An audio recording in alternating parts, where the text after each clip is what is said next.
नमस्कार, ये आकाशवाणी चंडीगढ़ है। अब आप रतिका से प्रादेशिक समाचार सुनिए। पहले इस बुलेटिन के मुख्य समाचार। प्रधानमंत्री नरेंद्र मोदी अब से कुछ ही देर में लाल किले पर पराक्रम दिवस समारोह में शिरकत करेंगे। हरियाणा में नेताजी सुभाष चंद्र बोस की जयंती पर रोहतक में राज्य स्तरीय समारोह का आयोजन किया गया। मुख्यमंत्री मनोहर लाल ने कहा कि आजादी मिलने में नेताजी का योगदान अहम एवं अविस्मरणीय है। हरियाणा के मुख्यमंत्री मनोहर लाल कल हिसार से विभिन्न जिलों में 2100 करोड़ रुपए से अधिक की 153 परियोजनाओं का वर्चुअल माध्यम से उद्घाटन एवं शिलान्यास करेंगे। और हरियाणा के राज्यपाल बंडारू दत्तात्रेय ने श्री विश्वकर्मा कौशल विश्वविद्यालय के कैलेंडर का ऑनलाइन विमोचन किया। अब समाचार विस्तार से। प्रधानमंत्री नरेंद्र मोदी अब से कुछ ही देर में नई दिल्ली में लाल किले पर 31 तारीख तक चलने वाले पराक्रम दिवस समारोह में शिरकत करेंगे। इस अवसर पर लाल किले में नेताजी और आजाद हिंद फौज संबंधी दस्तावेजों और तस्वीरों की एक प्रदर्शनी भी लगाई जा रही है। प्रधानमंत्री इस अवसर पर रामलीला मैदान और लाल किले के सामने माधवदास पार्क में भारत पर्व का शुभारंभ भी करेंगे। इसमें गणतंत्र दिवस की झांकियां और सांस्कृतिक सामग्रियों के जरिए देश की समृद्ध विविधता प्रदर्शित की जाएगी। हरियाणा में आज आजाद हिंद फौज के संस्थापक नेताजी सुभाष चंद्र बोस की जयंती पराक्रम दिवस के तौर पर मनाई गई। इस अवसर पर प्रदेश में कई जगह विभिन्न कार्यक्रम आयोजित किए गए।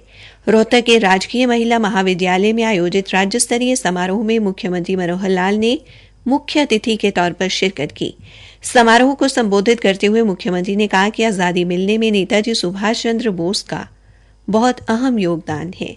उन्होंने देश की आजादी के लिए गांव-गांव, गली-गली में आंदोलन खड़ा किया और 50,000 सैनिकों वाली आजाद हिंद फौज का गठन कर अंग्रेज सरकार की जड़ें हिलाने का काम किया।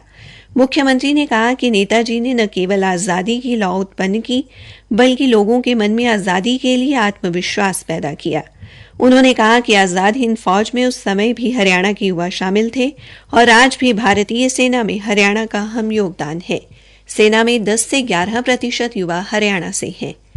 इस दौरान मुख्यमंत्री ने सरकार की उपलब्धियों और अयोध्या में श्री राम लला के विराजमान होने का जिक्र भी किया। समारोह में राज्यसभा सांसद रामचंद्र जांगड़ा, रोहतक से लोकसभा सांसद डॉक्टर अरविंद शर्मा एवं पूर्व मंत्री मनीष ग्रोवर भी उपस्थित रहे। इससे पहले मुख्यमंत्री ने सुभाष चौक पर नेताजी की प्रतिमा पर माल्यार्पण कर श्रद्धा सुमन अर्पित किए। पलवल में विधायक दीपक मंगला ने नेताजी के चित्र पर पुष्प अर्पित कर उन्हें श्रद्धांजलि दी और स्वतंत्रता आंदोलन में उनके अविस्मरणीय योगदान को याद किया। थानेसर से विधायक सुभाष सुधा ने कुरुक्षेत्र के सुभाष चंद्र बोस पार्क में स्थापित नेताजी की प्रतिमा पर पुष्पांजलि अर्पित की और युवाओं से नेताजी के जीवन से प्रेरणा लेने का आह्वान किया। पलवल में हरियाणा प्रदेश व्यापार मंडल ने भी नेताजी सुभाष चंद्र बोस की तस्वीर पर पुष्प अर्पित कर उन्हें याद किया। मंडल के प्रदेश संगठन मंत्री प्रवीण गर्ग ने नेताजी का अपने जीवन काल में पलवल आने पर व्यापारियों द्वारा स्वागत किए जाने की स्मृति भी ताजा की। अंबाला छावनी के नेताजी सुभाष चंद्र पार्क में गृहमंत्री अनिल विज ने नेताजी की प्रतिमा पर पुष्प अर्पित किए। श्री विज ने कहा कि नेताजी के आजादी में दिए योगदान का कोई मुकाबला नहीं है। उन्होंने सशस्त्र सेना बनाकर आजादी के लिए अंग्रेजों के साथ ही युद्ध किया और अंडमान निकोबार की धरती पर अपना झंडा फहराया। भिवानी में भी विभिन्न सामाजिक एवं राजनीतिक संगठनों के प्रतिनिधियों द्वारा नेताजी के चित्र पर पुष्प अर्पित कर उन्हें नमन किया गया। वहीं पानीपत में वरिष्ठ नागरिक सम्मान समारोह का आयोजन किया गया और इस दौरान नेताजी के चित्र पर पुष्प अर्पित कर उन्हें श्रद्धांजलि दी गई। भारतीय जनता पार्टी के प्रदेशाध्यक्ष नायब सिंह सैनी ने कहा है कि उनकी पार्टी चुनाव के लिए पूरी तरह तैयार है। देश की जनता एक बार फिर प्रधानमंत्री नरेंद्र मोदी की नीतियों में आस्था जताएगी। आज रोहतक में पत्रकारों से बातचीत में श्री सैनी ने कहा कि प्रदेश में कांग्रेस गुटों में बटी हुई है और अभी तक अपना संगठन भी नहीं बना पाई। सभी लोकसभा सीटें जीतने का दावा करते हुए उन्होंने कहा कि पार्टी केंद्र व राज्य सरकार द्वारा किए विकास कार्यों को लेकर जनता के बीच आएगी। इस अवसर पर पूर्व पार्षद नौरतामल भटनागर कांग्रेस पार्टी छोड़कर बीजेपी में शामिल हो गए। प्रदेशाध्यक्ष ने पार्टी में शामिल होने पर उनका स्वागत किया। प्रादेशिक समाचार आकाशवाणी चंडीगढ़ से प्रसारित किए जा रहे हैं।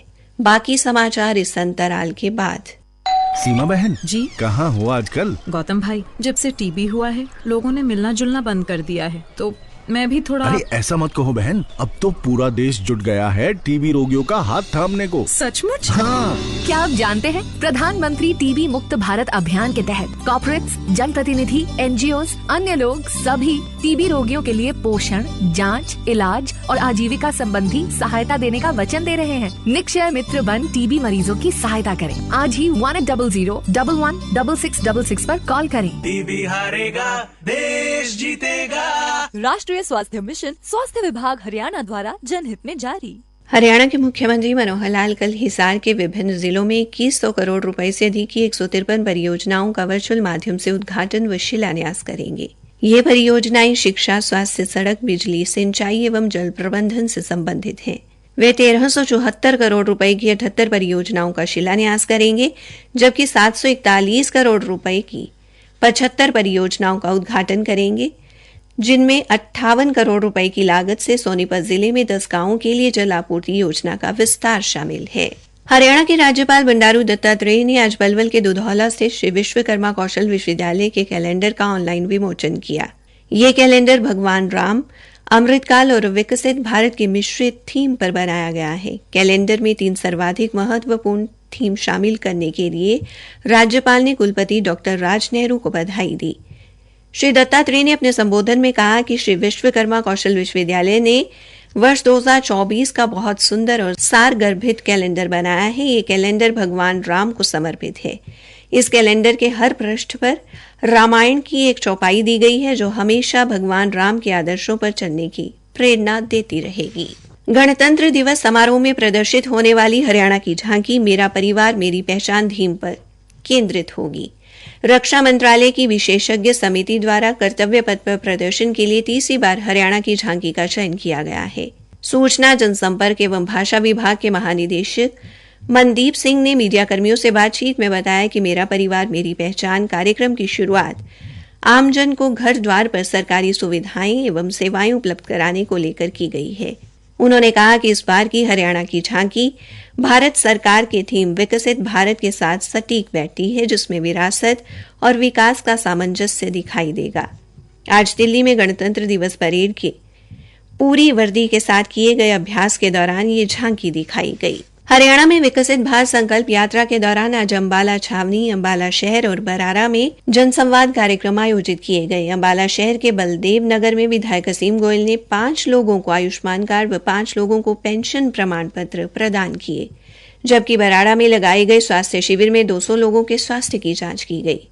इस दौरान 20 आयुष्मान कार्ड, 2 उज्ज्वला कनेक्शन, 15 लोगों को पेंशन का लाभ दिया गया तथा 15 लोगों के परिवार पहचान पत्र की त्रुटियां ठीक की गई तथा 2 लाभार्थियों के पीएम स्वनिधि योजना के तहत ऋण स्वीकृत किए गए। हरियाणा के विभिन्न जिलों एवं चंडीगढ़ में तापमान अभी भी सामान्य से नीचे दर्ज किया जा रहा है, जिस कारण क्षेत्र में शीतलहर की स्थिति बनी हुई है। मौसम विभाग ने कहा है कि आगामी 48 घंटों के दौरान तापमान में कोई बड़ा बदलाव नहीं होगा और इसके बाद न्यूनतम तापमान में 2 डिग्री सेल्सियस की वृद्धि दर्ज हो सकती है। विभाग ने 27 तारीख तक प्रदेश के कुछ भागों में अत्यंत घना कोहरा पड़ने और पूरे प्रदेश में शीतलहर चलने की संभावना जताई है। कोहरे और धुंध के कारण क्षेत्र में रेल यातायात लगातार प्रभावित हो रहा है।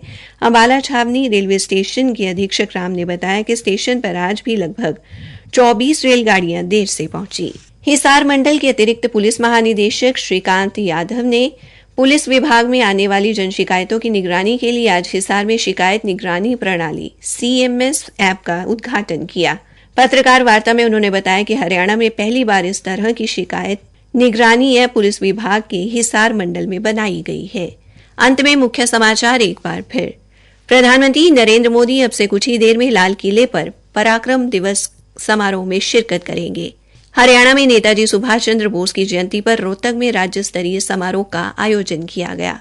इसी के साथ ये समाचार बुलेटिन समाप्त हुआ।